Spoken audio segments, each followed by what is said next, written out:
Vamos a compartir este episodio sobre uno de los temas cruciales de Jean Baudrillard, quizá el primer gran tema que él ha abordado, la primera gran problemática, y me voy a permitir una pequeña referencia personal a mi propio encuentro con la obra de Baudrillard. Era a fines de los años 80 y yo venía, digamos, de explorar un poco el universo de la filosofía, y en particular, por ejemplo, autores como Hegel o todo lo que era, digamos, la modernidad, el idealismo alemán, y la noción central era la noción de sujeto, esa subjetividad con Descartes, con Kant, y esa subjetividad absoluta en Hegel, y de repente me encuentro en una librería así casualmente con un libro llamado El sistema de los objetos. Y eso realmente me sorprendió pensar que podría haber un sistema del objeto, ¿no? O de los objetos, ¿eh? Aquí, quizá Baudrillard en primer lugar piensa esta noción en plural, ese sistema de los objetos en el sentido de esos objetos que están cruzados por el estudio semiológico,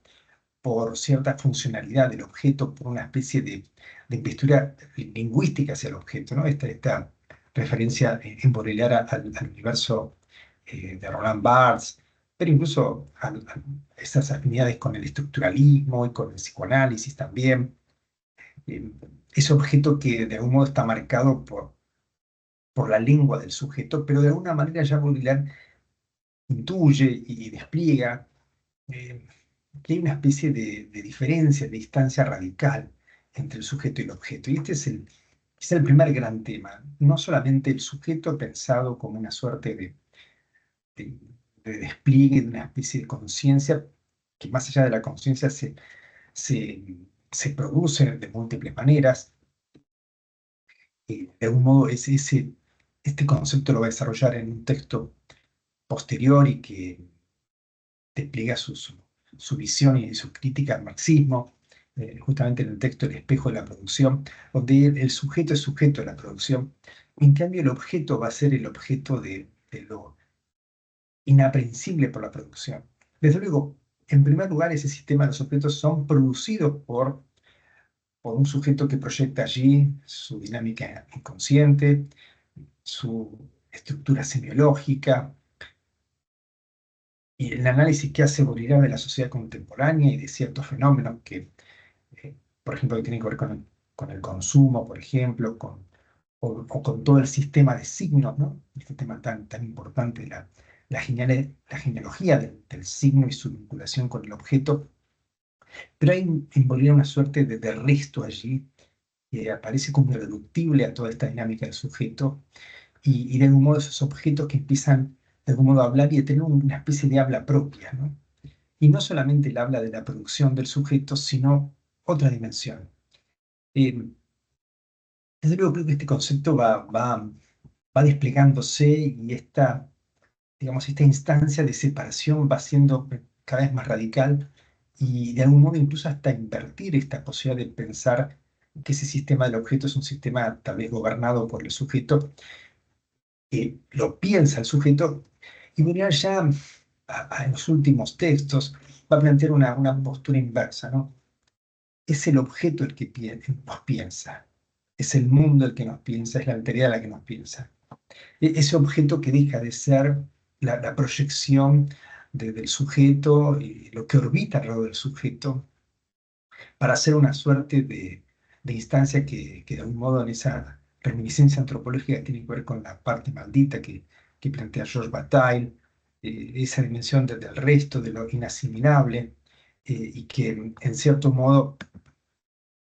eh, remite a lo inaccesible para el sujeto, y que justamente de algún modo invierte la baza, el juego y, y quién tiene de algún modo la estrategia, ¿no? Eh, Justamente uno de los textos de Baudrillard se llama Las estrategias fatales, quizá uno de los textos claves, mm, quizá el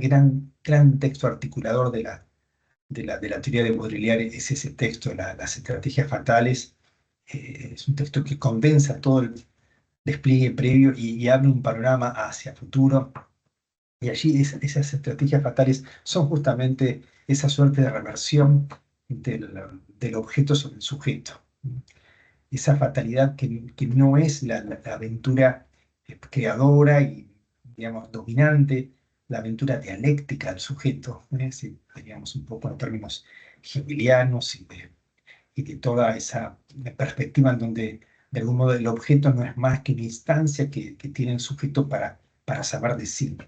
En Baudrillard hay otra cuestión donde de algún modo se trata no de devenir objeto ahora, porque eso sería, digamos, como una especie de dialéctica y partida, sino más bien de una especie de soberanía del objeto, y en todo caso es la tensión sujeto-objeto la que finalmente domina. Y otra referencia muy interesante al tema del objeto es la que retoma Baudrillard de Victor Segalen, este sinólogo francés, este médico que viaja a la India, a China, al Oriente, y que escribe ese bello texto, o por lo menos deja planteado ese texto llamado Ensayo sobre el exotismo, y Baudrillard retoma allí una frase de esas perlitas que encuentra ahí en el texto de Segalen que dice,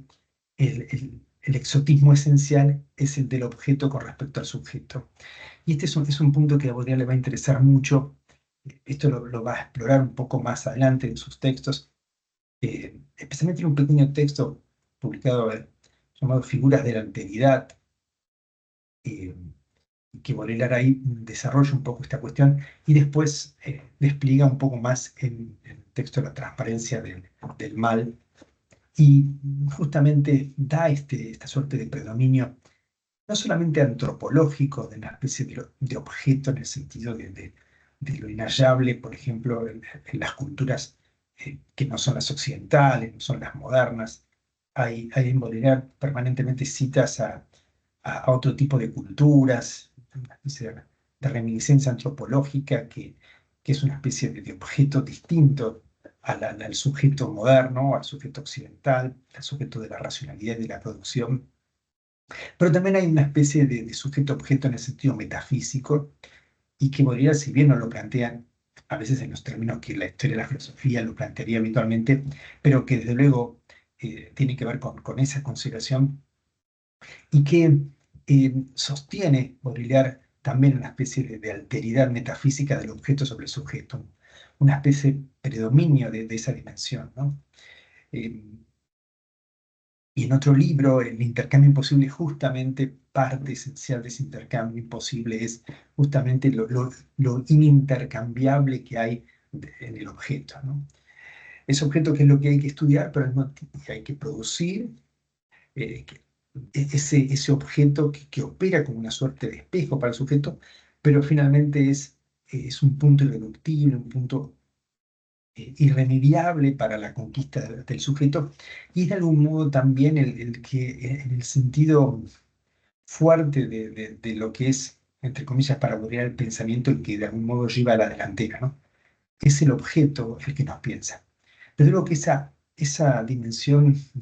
no de objetividad, sino, digámoslo así, de objetualidad, esa, esa dinámica propia del objeto, es la que de algún modo a Baudrillard más le ha interesado, y que tiene que ver bueno, con otro concepto que tendremos que desarrollar específicamente en nuestro episodio, que es el tema de la alteridad. Finalmente, el objeto es ese primer gran aporte de Baudrillard con respecto al, a lo que sería aquello que no es asimilable a un sistema, ¿no? A un sistema digamos, por ejemplo, de compaginación de signos, ¿no? De articulación con un log que lo teje y lo hace reconocible, ¿no? Más bien ese objeto tiene que ver con algo extraño, con esa inquietante extrañeza, como dice Baudrillard, y no es justamente el objeto una forma de mediación que tenga el sujeto consigo mismo, ¿no? Desde luego que entonces en un comienzo a Baudrillard le interesa no el sistema del sujeto en el sentido de un sujeto que se sabe a sí mismo, sino un sistema de los objetos que fueran esos objetos también parte de esa gramática del sujeto, de su sintaxis, y que se pueda leer allí una estructura de significación en el objeto. Luego Baudrillard radicaliza la apuesta y el objeto lo pone, como decíamos, en un plano más antropológico. Y podríamos ir también, tal vez no aceptarían, tal vez decir en estos términos, pero eh, una dinámica más metafísica del objeto, ¿no? De una extrañeza, de una alteridad radical. Bueno, nos veremos en un próximo episodio siguiendo ese derrotero de los pensamientos de Jean Baudrillard.